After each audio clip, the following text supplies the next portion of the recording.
Сәлеметсіздер ме, менің сүйікті көрермендерім, қалдарыңыз қалай? Сіздермен Айзада, менің арнама қош келдіңіздер. Бүгін біз сіздермен дәл осындай өте дәмді болып шығатын қазақтың ұлттық тағамы қарын бүрме дайындайтын боламыз. Видеоны соңына дейін қарап, ұнап жатса лайк басып, комментарий қалдыруларыңызды сұраймын. Ал егер де менің арнама тіркелмеген жаңадан келген оқырман болсаңыз, тіркеліп қоңырауша белгісін басып қойыңыздар. Ал ендеше бастайық. Ең алдымен қарынды бір тәулікке айранға салып қоюдан бастайтын боламыз. Ал егер де сіздерде уақыттарыңыз тығыз болып жатса, кемінде 2 сағатқа салып қойсаңыздар болады.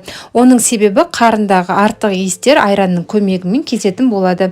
Одан кейін барып қарынымызды жақсылап жуып тазалап алып, ішіне айналдырамыз да, іш жағында майында болатын ұсақ бездердің барлығын қолдың көмегімен, пышақтың көмегімен жақсылап тазартып шығамыз. Бұл міндетті түрде.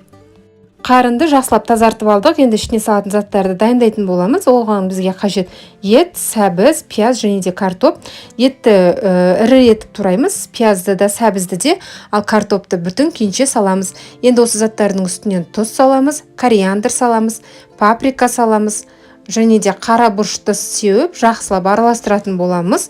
Одан кейін тәтті бұрыш саламыз. Менде бұрыш морозильникте сақталған, яғни қатырылған.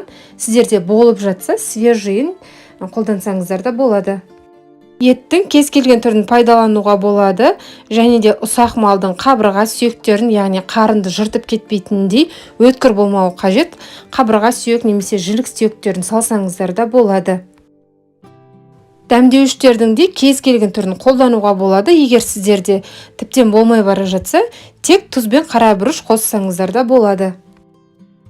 Ал енді осы дайындап алған затымыздың барлығын қарынға салатын боламыз. Қарынның менде бір жақ шеті бітеу, тек бір жағы ғана кесілген. Егер сіздерде екі жағы да кесілген болса, міндетті түрде бір жағын алдын ала тігіп алыңыздар.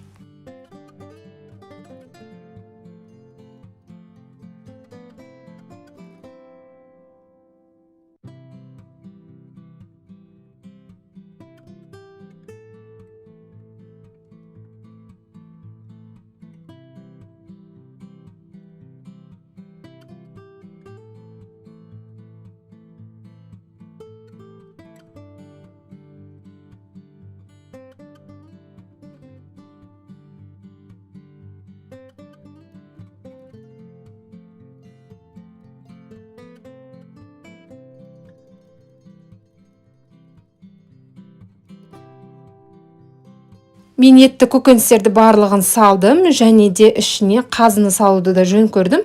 Бұл қазы мен сіздерге айналдырып көрсеткен қазы болатын.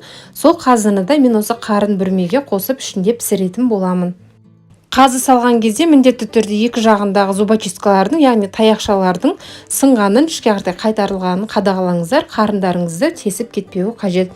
Ал енді қарапайым ине жіптің көмегімен қарынның аузын жақсылап бекітіп айналдыра тігіп шығамыз.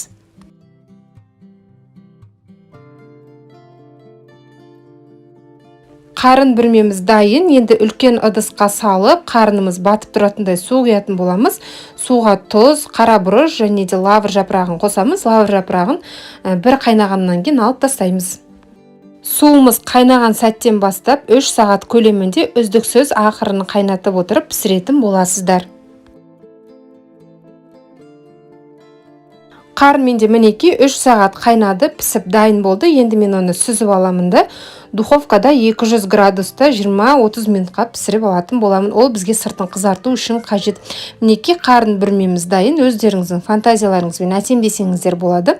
Өте дәмді, өте пайдалы ұлттық тағам болып саналады. Сіздерге де дәл осындай ерекше күнделікті кешкі ас не болмаса мерекелік дастарханға жасауға кеңес беремін. Видеом ұнаған болса пікір қалдырыңыз, әлеуметтік желілерде достарыңызбен бөлісіңіздер, және де арнама тіркеліп қоңырауша белгісін басуды ұмытпаңыздар. Келесі видеоға дейін сау болыңыздар.